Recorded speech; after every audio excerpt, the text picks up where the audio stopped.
Dans cette période de crise sanitaire, c'est vrai que voilà, la confiance au sein de l'équipe a pu être mise à mal. Bon, c'est toujours quelque chose qui est à mettre au travail, la confiance au niveau d'une équipe,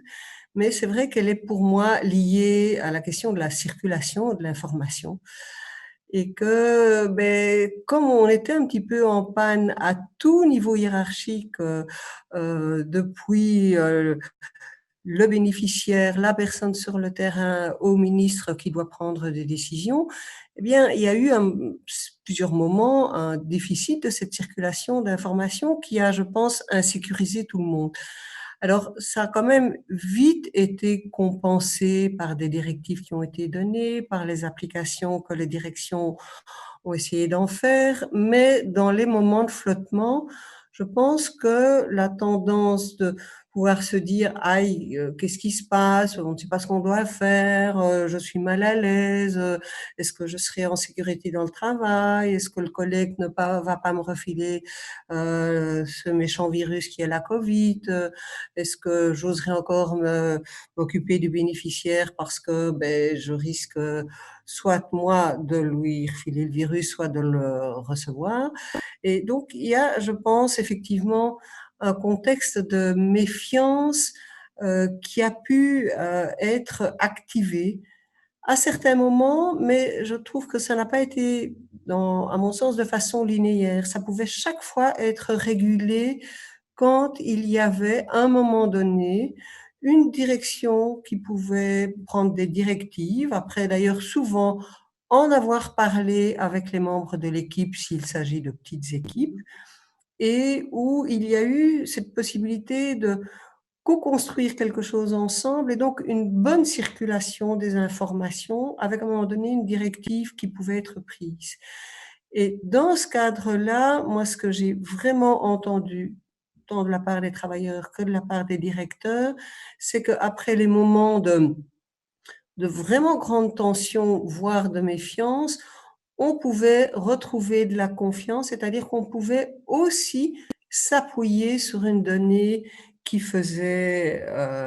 appui stable. Et ça redonnait de la confiance. Et c'est assez étonnant parce que je me suis rendu compte que parfois, ces directives, elles allaient tout à fait dans le sens que ce que chacun avait pu imaginer,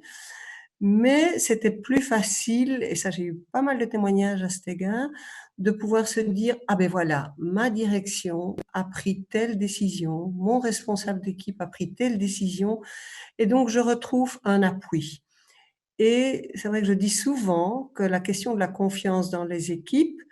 c'est lié à des relations complémentaires, c'est-à-dire je peux m'appuyer sur quelqu'un d'autre que moi et donc ça me soulage et ça me permet d'avoir confiance parce qu'il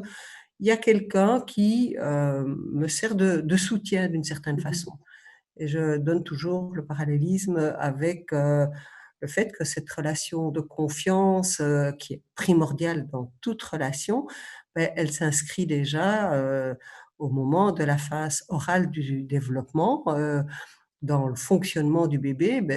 il peut grandir s'il peut s'appuyer, sur un adulte qui prend soin de lui. Et donc c'est vrai pour toute la vie, on a toujours besoin de pouvoir, s'appuyer sur d'autres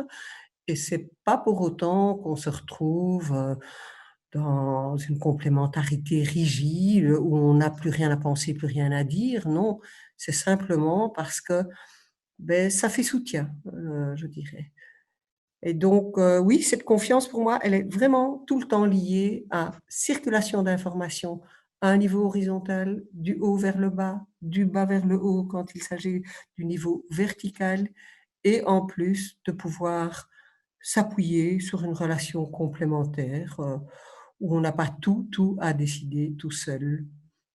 avec le risque de prendre de mauvaises pistes et de générer beaucoup de méfiance entre, collègues.